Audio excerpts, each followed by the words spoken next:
Thank you all for coming to the Write Like You Can Mean It, Write Like You Mean It, excuse me, class reading. I'm Ali Shaw, and I'm just so excited to be hosting this reading this evening so you can hear some of the stories from these amazing writers. A little bit of background on the Write Like You Mean It class. Shortly after the pandemic hit, when it hit Oregon at least, and we all went into lockdown, I was hearing a lot of other writers and other creatives saying that they were paralyzed with worry and just really disconnected from their creative selves. And at the same time, I knew that for many of these people, writing or being creative in some way is the form of self care that gets us through difficult situations. And the pandemic is unquestionably a very difficult situation. So I really wanted to put together something that would help people reconnect with their creativity. And that's where I started thinking about doing a class.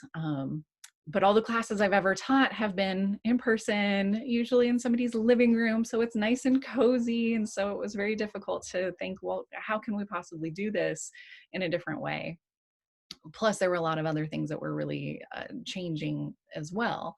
So, of course, the class had to be online, but I also wanted to be sensitive to the fact that many people's incomes were changing or unpredictable. So they thought they might be changing. So, investing in a writing class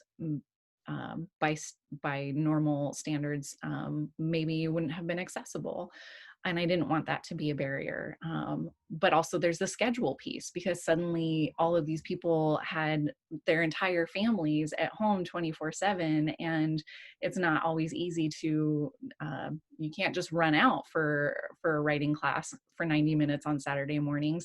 It's also very hard to just jump on a video class on Saturday mornings if you've got family members, little ones especially at home, that can make that a challenge. So I wanted to make sure that it was accessible, not live as well, which is where the video option came in. So we had this tiered registration to allow people to participate at various levels based on what they could pay, and the video option as well. And I have to say, I never would have thought of setting up a class with this kind of a structure before. And while I still would wish coronavirus away, this class coming together the way it did and being able to connect with each of these writers was really magnificent. I got to connect with so many writers every week in the video sessions, but also I got to read their stories and hear their stories about identity and resilience, transformation, love in its many messy forms, and one very special fork mural. 3 of the class's students are stepping into the digital spotlight tonight to share their stories that they've been working on. And I'm so thrilled to get to introduce them for you, and for you to get to hear their stories. A couple of housekeeping things. I already mentioned that this is going to be recorded. A couple other things as well. How many of you are new to attending online readings? No, you've all done it? Okay. A few. Well, I'm new to hosting them, but that's okay. We'll get through it together. One of the things is that you might want to have the reading, your viewing setting in the upper right set to presenter view. That way it will focus in on the person doing the reading, rather than having the gallery view of everybody. It's a personal preference, of course. It's just a suggestion. During the readings, we're going to ask that anybody who's not doing the reading, please mute your mic, and that will set it up so that if there's any kind of background noise, then it's not going to change anybody's view away from the presenter screen. Here's the tricky part though. We still want you to applaud at the end of all the readings, and we want to hear it. Yeah. Yeah, we could do that. But I thought maybe as the host, I'd have this all powerful power to click unmute all, but no, my only power is mute all. So that's not going to work for our purposes here today. But when the story ends, just unmute yourself and let's give the reader a hearty round of applause. Couple other things. I have raffle prizes here tonight, which this is just such one of the fun parts about doing a reading, and so I'm really excited to share those with you. But of course, raffle prizes when we're not in person are a little different, right? Um, so the way that's going to work, since I can't just pull your name, your raffle ticket out of a hat and then give you the prize in person, I've got a random number generator on my phone. And so it will generate a number, and that number will correlate to the position on my screen, which may not be the same as the position on your screen, but there will be photo evidence so that there's proof that I'm not colluding with anybody, I Yeah, promise. we're worried about And the last little bit that I want to say here is that generally when our reading is over, there's some nice mingling time and people break off into different little groups, and we congratulate the readers individually, and we chat with other attendees, and we meet new people, and it's really magical. And that's a really hard thing to try to replicate on Zoom, unfortunately. But what we can do, many of you probably saw the Facebook event, and that is a platform that we can go to where the readers are all there. We can go there after the reading and share thanks so much for reading, and our thoughts on the stories, and connect with other people. It's a great way to start some conversations as well. So please feel free to do that after the reading. And I will include a couple of links before we get off here. One is going to be to my email address so that the raffle prize winners can email me their mailing addresses so that I can send you your prizes. And then the other one is going to be the link to that Facebook event so that you all know where to go. That's a lot of housekeeping. It's a lot more than, the restrooms down the hall to the left. I'm going to assume you all, have your restrooms in your respective venues figured out. Now let's get to the interesting part.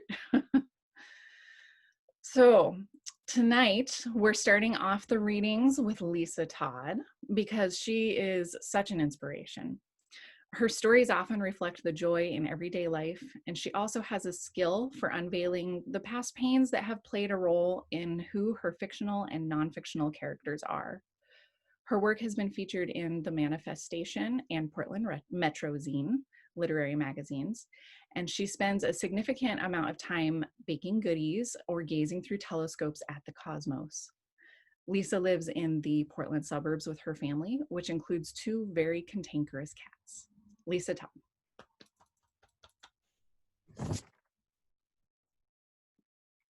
Thanks, Allie.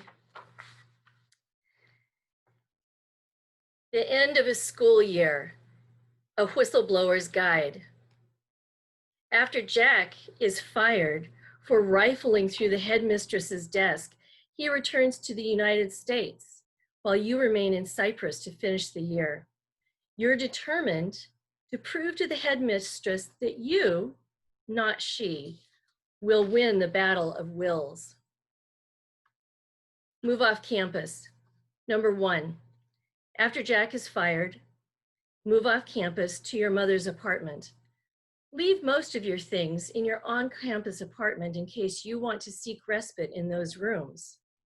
Number 2, be sure to take your cat, Bill, when you move to your mother's apartment. She'll get along just fine with your mother's cats, Jezebel and Cuddles. Buy a planner. Number 1, the headmistress reminds you that planning graduation was included in your original contract. The book of notes from the previous year's graduation are scattered and haphazard. Number 2, you have 1 month to plan the ceremony and reception. You plan to pull off graduation without a hitch, just to show the headmistress that you are capable and not a failure. Number 3, map out all components of graduation. Obsess over every little detail to plan. Enlist help. Ask the school staff, number 1, ask the school staff to help you coordinate the arrival of graduation guests. Expatriate parents and school heads from other TASIS schools will fly to the island. Local dignitaries from Cyprus also need to be invited. 2, remember to invite the head of the school, Mrs. M. Christ Fleming, and her second in command, Fernando Gonzalez. 3, toy with the idea of forgetting to invite Fernando. After all, he is responsible for firing your husband? Help clean out the dormitories. 1. Students pack to fly home. School vans make regular trips to the airport in Limassol. Once the dormitories are empty of students, you and other teachers go through each room and gather up whatever is left. 2. Observe all that the students have discarded: clothing, electronics, alcohol, books. These belongings won't be returned to the students. 3. With your fellow faculty members, sort through what students have left behind. This is your chance to find some new clothes. 4. The school facilities manager will arrange for local charities to take everything left behind once faculty and staff are finished helping themselves. Injured. 1. Divide your time between the school and your mother's flat. A back spasm has immobilized her, and she stays in bed for weeks, getting up only to have electroshock therapy from a local physical therapist. Graduation. 1. On graduation day, keep your planner with you at all times. 2. Be confident that the school staff will prepare the school beautifully. 3. Corral the school senior classmen in one room before the ceremony. Be thankful that you preemptively threatened them with removal from the ceremony if any of them arrived drunk. 4. Take note of Scott Bevan's breath and lack of balance. He is drunk as a skunk. When he smiles benevolently, waiting for you to bar him from graduation, tell him not to vomit. 5. Remind yourself that during the reception, the headmistress and Mrs. Fleming will probably compliment you on a well-planned and executed event. All you have to do is thank them politely. The headmistress. 1. The day after graduation, resist the temptation to cheer upon learning that Mrs. Fleming and Fernando fired the headmistress a month earlier, just after Jack was fired. 2. Try and fail to resist being angry that Mrs. Fleming asked the headmistress to complete the year. For continuity, she said. 3. 1 week after graduation, the headmistress leaves the school and the island. True to form, she makes a show of departing. 4. Faculty and staff are told to gather at the bottom of the sweeping main staircase to watch her leave. She glides regally down, head held high. 5. After the headmistress, her lover, the lover's wife, and his friend leave, over $10,000 of school equipment can't be found. Fernando dismisses the theft. They won't ever work for Tassus again anyway. Pack your bags. 1. Once graduation is over, focus on leaving the island. 2. Buy one-way tickets to the United States for you and your mother. There will be connecting flights in Athens, Greece, and New York City. 3. Do not think how sad it is to leave Cyprus, or how leaving means your dream of living overseas has ended for now. 4.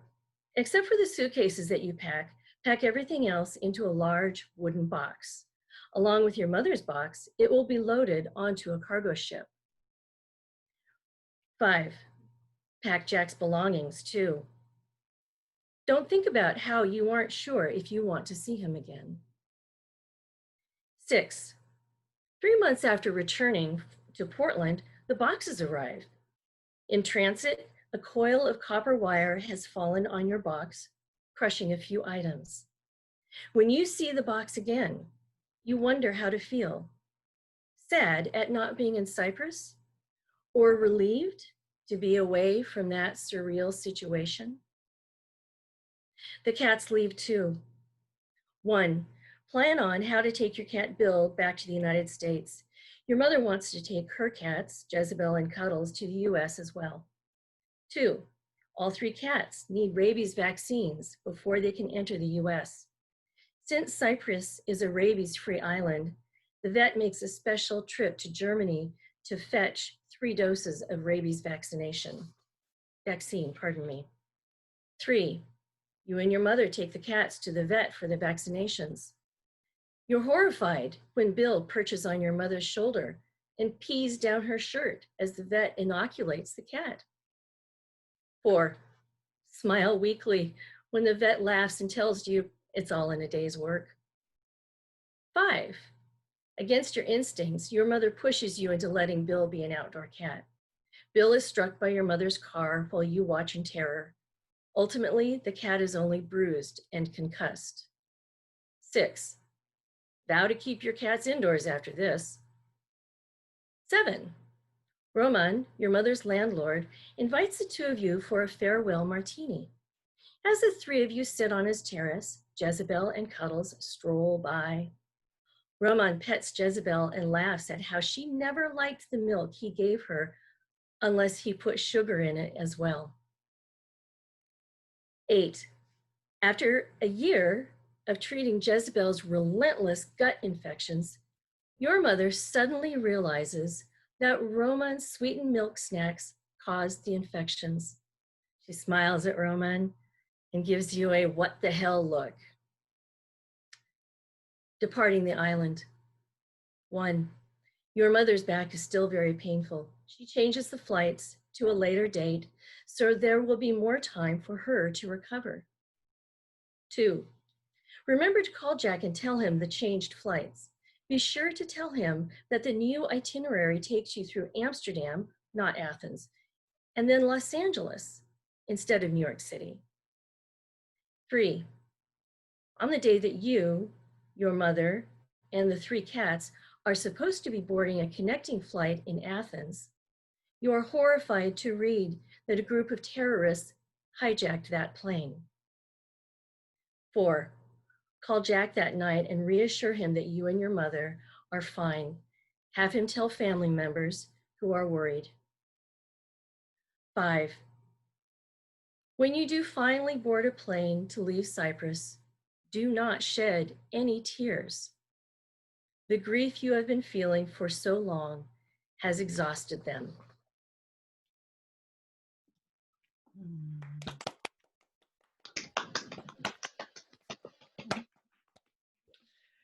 Thank you so much, Lisa. That was beautiful. A really wonderful hermit crab essay. And I noticed your stars, your constellations top as well. Wonderful. Thank you. Brand new purchase tonight. Thank you so much for sharing your story. Are we ready for the first raffle prize? Oh my goodness. Okay, first raffle prize is a 1-year subscription to Poets and Writers magazine. Yes, woo! So this magazine, it comes out every 2 months. It's got all kinds of great craft essays and interviews with agents and editors and best-selling authors and lots. It's just filled to the brim with great advice, and they've got some great resources on their website as well that you'll get to access with your subscription. So we'll do our little digital drawing here.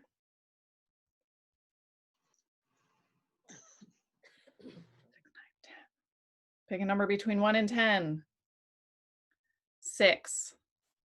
All right, 1, 2, 3, 4, 5, 6. That's Dawn. Yay! I'm totally excited. I'm so happy. And I actually already have your address, so I think we're good. All right, wonderful. Our next reader is Ruth Shilling. She was one of our class attendees who doesn't live in Portland, so that was such a wonderful benefit of running the class this way and getting to have Ruth in it. So very glad you got to join us.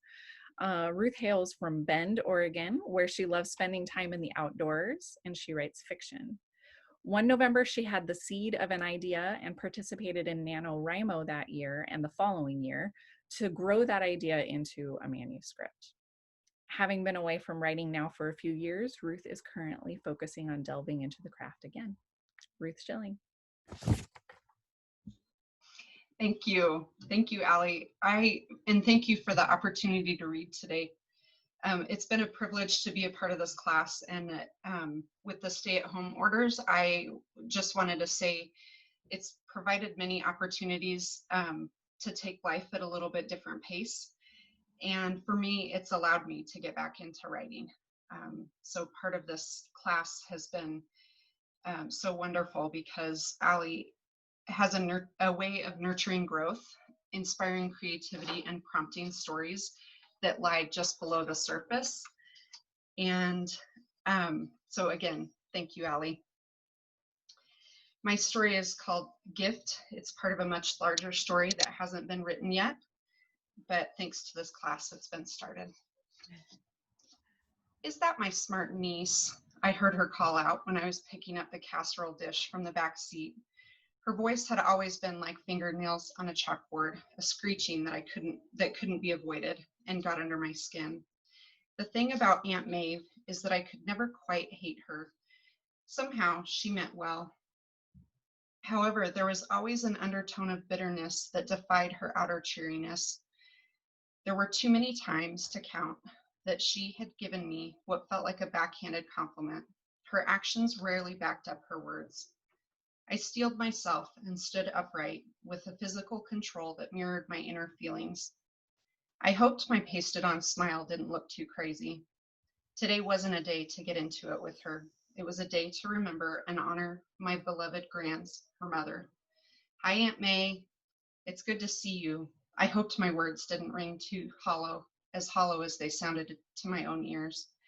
I focused on my breathing and the pace of each step to the front door. I heard from your mama about you getting on some fancy lists for your school. We stood on the expansive porch and faced each other, her eyes cutting down at the Celtic brooch pinned to my scarf. A look crossed her face for an instant, and then she looked at her nails in search of entertainment. Despite her empty hands, she stood waiting for someone else to open the door for her. I responded with a non-committal yet affirmative sound. I didn't want to tell her that it was the president's list or that I would be the salutatorian at graduation next month. I imagined it would be lost on her. Well, isn't that special? She said with a smile that was saccharine. I smiled an equally fake smile and adjusted my still hot dish so I could turn the doorknob and enter my uncle's house. What is it you're studying again? Math? Astrophysics. I didn't mention my dual major of Russian. Oh, right. I'm gonna go get a drink. I blew out my breath, thankful the conversation was over and that there was something other than me to occupy her attention, even if it was alcohol.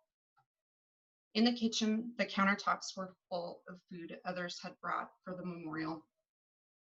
I set my casserole dish on a corner of the oversized island and rummaged through the utensils for a spoon. Uncle Marty's house had been a second home growing up. Mom and I had weekly meals with his family, and I baked with his wife, Jenna, often, usually as I was working through one issue or another.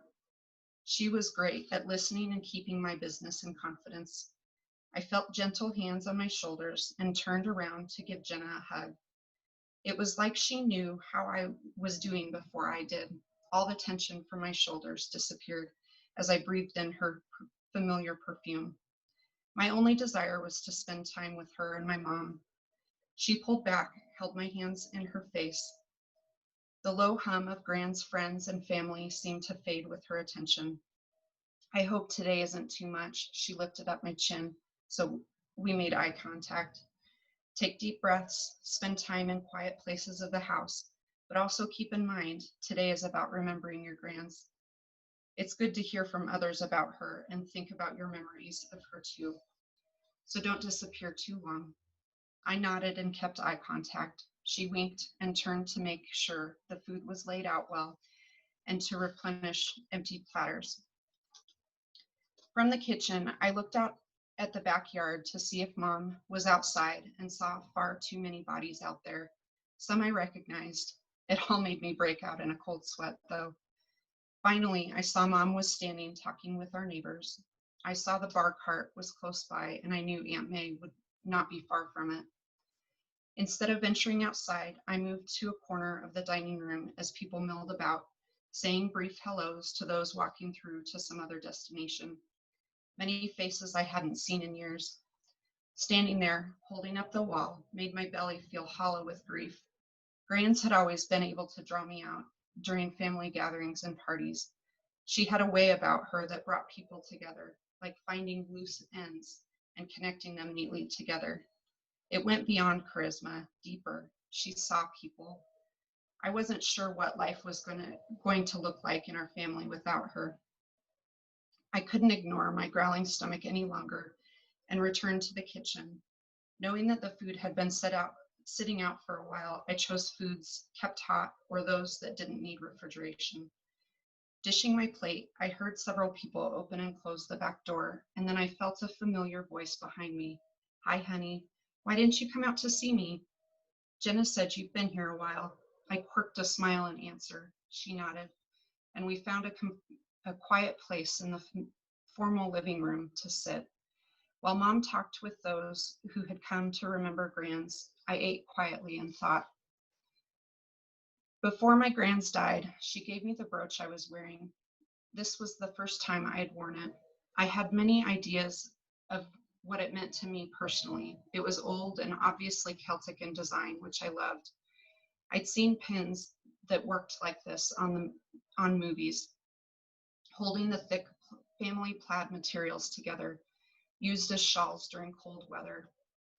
This was one of her many pieces of jewelry that took up residence on the top of her dresser. Although I had never seen her wear it, it was quite large compared to her usual tastes. Alongside it were other baubles I had seen her wear and some she didn't. Sometimes I would ask her about a piece and she'd say, "Oh, I picked it up in some store on a trip to California." There were many items in her box that I knew had deep sentimental value to her. The pieces had held in memory of times long past. Some she would never divulge their origin. I would ask and she would cleverly change the subject. It was usually much later I would realize she never answered me. This brooch was one she had never told me about. It was one of the few she always found some other topic to discuss when I would ask. While my mom and I were sitting in the formal living room, my great aunt Kira came in and made her way over to us. She stopped when she saw me, the color draining from her face. "Aunt Kira, come sit." My mom helped her to the seat next to me. "Are you feeling okay?" The whole time, Aunt Kiki, as I called her, kept her eyes glued to the brooch.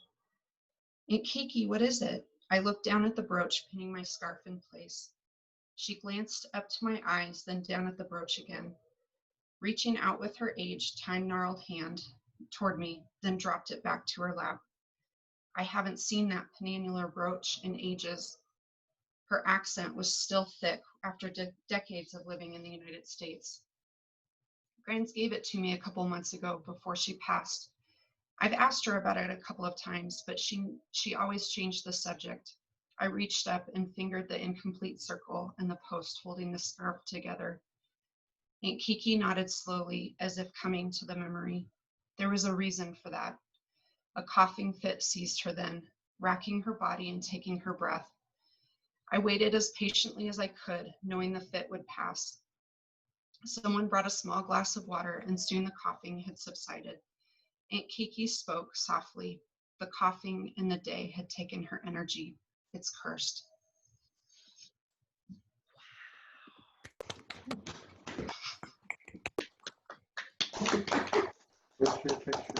Thank you.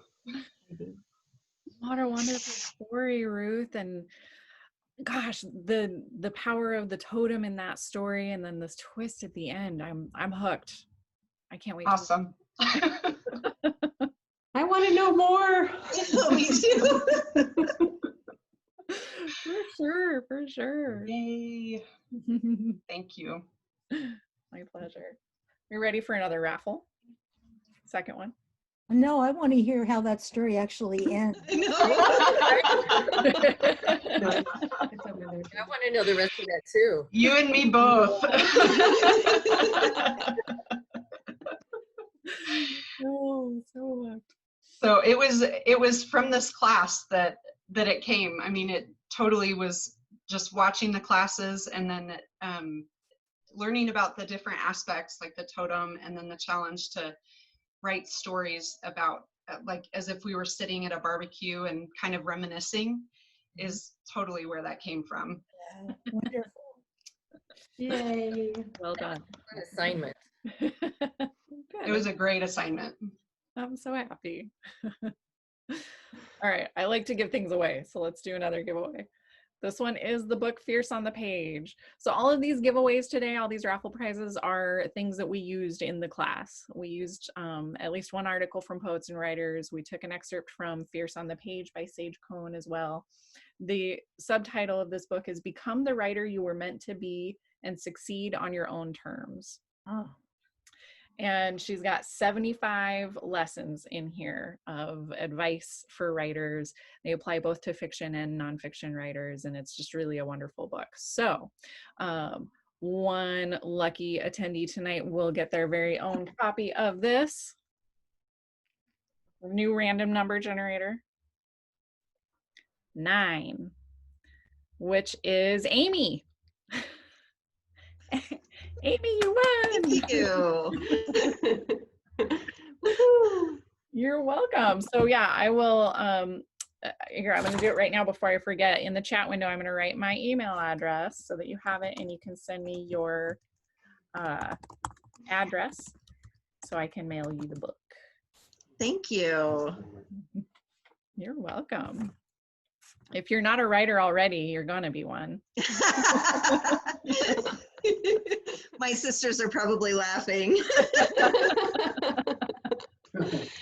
Jeff just gave me the statistics that there was a 25% chance that one of me or my sisters would win that prize.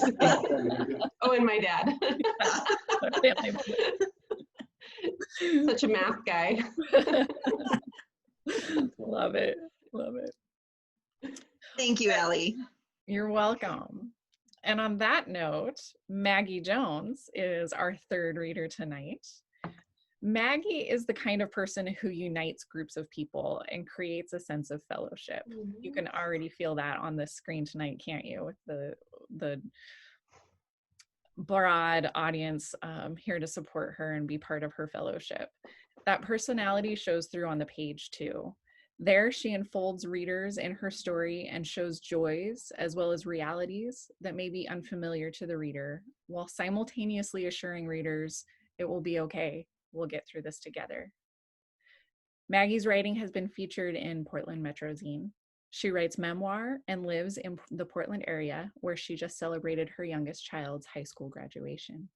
Maggie Jones. Thank you, Allie. That was very sweet. Hopefully I can see to read. So up until a few years ago, I had never considered myself a writer.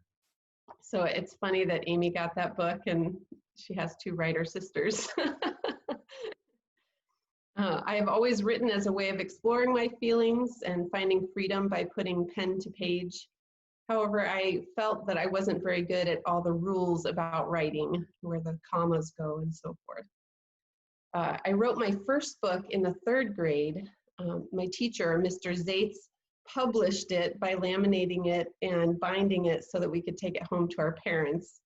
It was called Wonder Bear, and it was about a female superhero that saves a village from a volcano. A few years ago, after moving to Oregon from Colorado, I picked up a catalog to the local community college, and a memoir writing class seemed to call my name.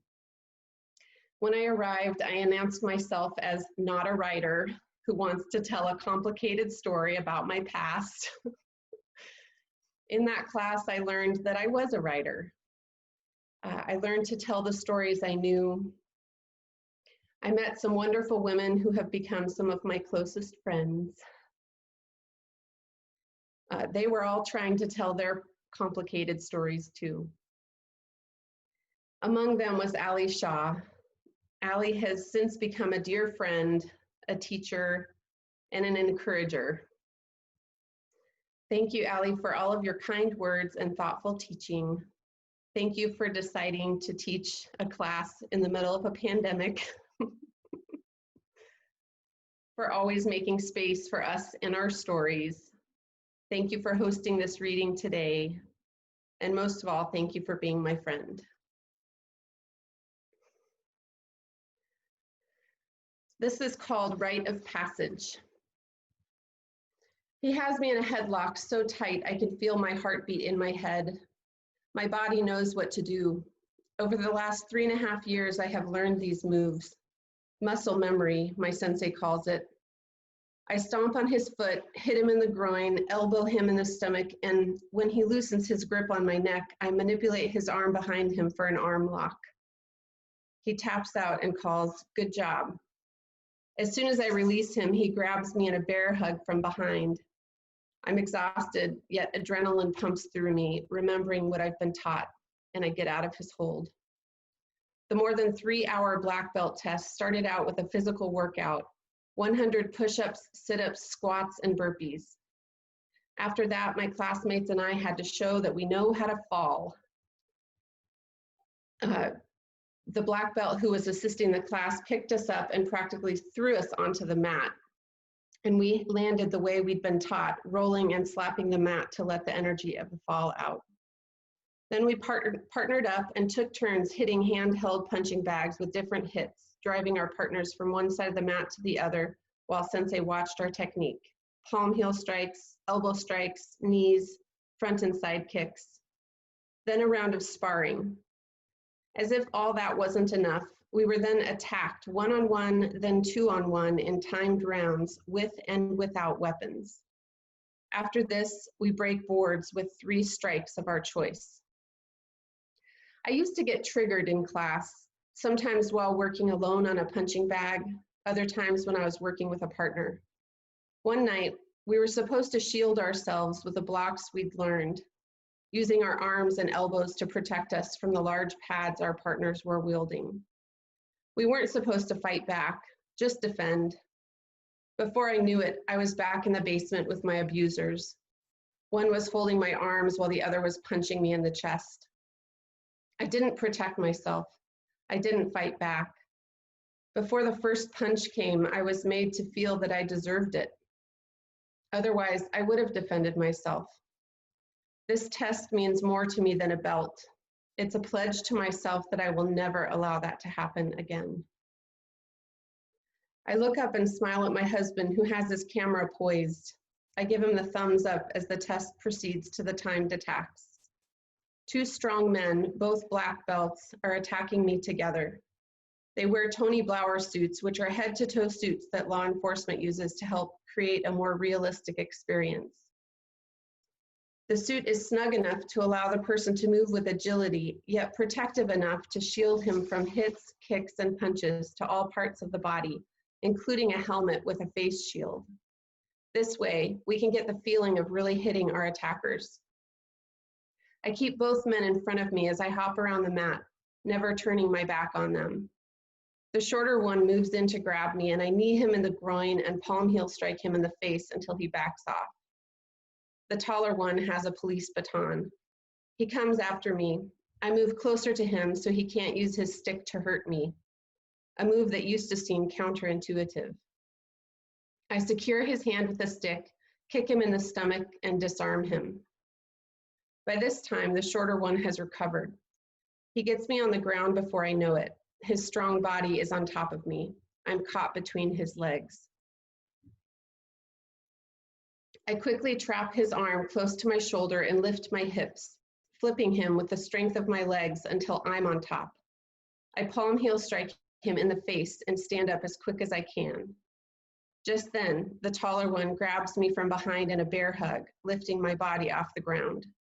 I grab his pinky finger and bend it backward until he lets go. I hold on to it and twist his arm around until he's on the ground, tapping out. My sensei is on the side of the mat yelling, "Good job, you got this, only 1 minute left." I smile weakly. My body feels like jello.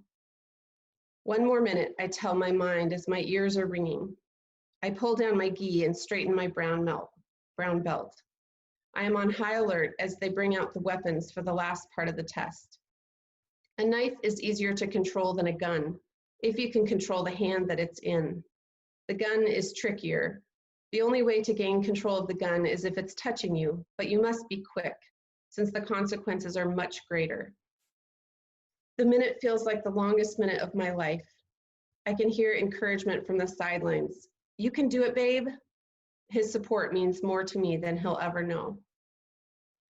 I feel like I'm underwater, moving in slow motion. The gray plastic knife comes down at me from a 45-degree angle. I block it by crossing my arms above my head. I secure the hand with the weapon and twist his arm behind his back, stepping back with my right leg and using my body as leverage to bring his much stronger body down to the ground. I grab his hand with both of mine and press my thumbs into his palm to manipulate it into a 90-degree angle so he can't help but drop the knife. When the gun comes out, my attacker walks slowly toward me. "Let's get out of here." He touches the orange rubber gun to my chest. "I don't want any trouble," I say, rehearsing the lines we have practiced during class. Before I know it, I have secured his right hand in my left and moved my body away from the line of fire. Simultaneously, I sidekick him in the gut. The thumb is always the weakest link, so I take my right hand to the barrel and roll the gun from his hand toward his thumb. My right hand secures the gun, and my left moves his body to the ground with a finger hold. I am still amazed that I can control a man that is much larger than me with one of his fingers. I fake shoot him for effect, then throw the gun away. The room erupts in applause. "Time," my sensei calls, and my attackers back off. I put my hands on my knees and try to catch my breath. My heart is beating out of my chest. At the end of the test, my teeth are chattering in excitement. I feel like I drank a whole pot of coffee with all the adrenaline coursing through my veins. I'm shaking and almost crying out of exhaustion. If you would have told me 10 years ago that what I just did, I would have laughed. I was a shell of a woman back then, broken and torn down, not knowing that I was capable of that. We're given the gift of one of our broken boards, signed by the sensei as a memento. It takes 4 days for my muscles to recover. The feeling of empowerment will last for years. I am so proud of myself for having achieved a black belt in self-defense. I will never forget that I am worth protecting. Yay. Wow, wow, wow, wow. Yay. Wonderful. Yay. Oh, Kitty's here too. Congratulations. Wow. Yeah. Awesome. What a Go magnificent. Marg. Yeah. Yeah. Right. You're so sweet. Yay. Sweetheart, I told you a long time ago you were worth protecting, and you were the best You person to did. protect yourself. You did, Dad. What a magnificent story. And I have to say too, at one point I was thinking, maybe teaching how to write action sequences would be a good topic for one of these classes. And I read that story and I went, nope, that's not something that needs to be taught. There you go. Oh. I tried to take notes on my computer while this was happening, but after a while it was just, I was there. You know? Yeah. When I did my first practice reading, I was like moving while I was doing it. Yeah. Oh, I like it. I decided that might be distracting though. Hey, you still have the board? I do. Do you? Yeah. Hey, babe. Oh, he went out. I'll grab it in a minute. Okay. We can do a raffle in the meantime if you want. Okay, yeah. This is our third and final prize of the night. So the Art of Memoir, which again we worked in from for the class, and as you can see, my copy is well loved. Don't worry though, whoever wins this is gonna get their own brand new copy. And new number 2. Oh no, that's me. That's not gonna work. Number 10, Mr. Jones. That'd be my dad, right? Oh my goodness. Family writers right there. You know what that means. Yeah, it's time for you to write your I- story, Dad. You're good at telling those stories. Yep. I'm Okay. ready. Who He's knows? speechless. Who knows? So this is my board. Oh wow. That is so cool. There's so much written on it. Wow.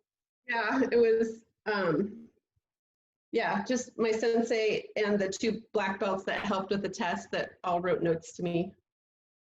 So one of them said, Jeff can be proud and afraid. Yeah, right. Did you look that up again? Yeah. Oh, look at that. That is fantastic. I love Complete with how a little stick figure. I know. I love how it broke around the knot too. I know. That's so cool. Right there. That's So really Wow. here's my belt. Oh wow. So much admiration. Wow. Yes. Wow. Oh wow. What year was that, Maggie? 2014, September of 2014. Wow. It was actually exactly 10 years after I left the ranch. Wow. Yeah. Yeah. Good way to celebrate 10 years. Yeah, exactly. Ugh. I Wow. want to congratulate you so much. It was so thrilling to hear you read it, and I have to go. Oh, thank you for being here, Basha. It means so much to me. It was a joy to see all of you, and congratulations on such wonderful work. Good to see you again, Basha. Hope to see you in person one day. I hope so. We'll do it. I'll look forward to it. Bye-bye. Thank you for being Bye-bye. Bye. Really, what wonderful, magnificent stories tonight. I am just so impressed by all of your writing skill, and I am really looking forward to seeing the places that you're going to be published in and the books that you're going to write. I'm just thrilled to get to know you in this part of the process.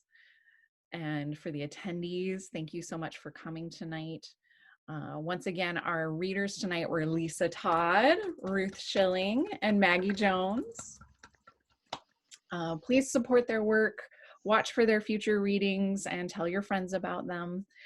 And now let's head on over to the Facebook event page so that we can do our online mingling there. I'll keep this screen open for as long as anybody wants to be on this screen as well too though. But over there I do encourage readers to, if you have links where people can read more of your work. I know we've got some published stories that, and maybe there are some websites or anything like that that you might want to share. Please feel free to share links there. Raffle winners, don't forget to email me your mailing addresses. And I just want to say one more time, thank you again for coming. Thank you for writing. Thank you for reading. And I'm so honored to know you. Mhm. Thank you, Allie. Thank you, Allie. Thank you, you. Allie.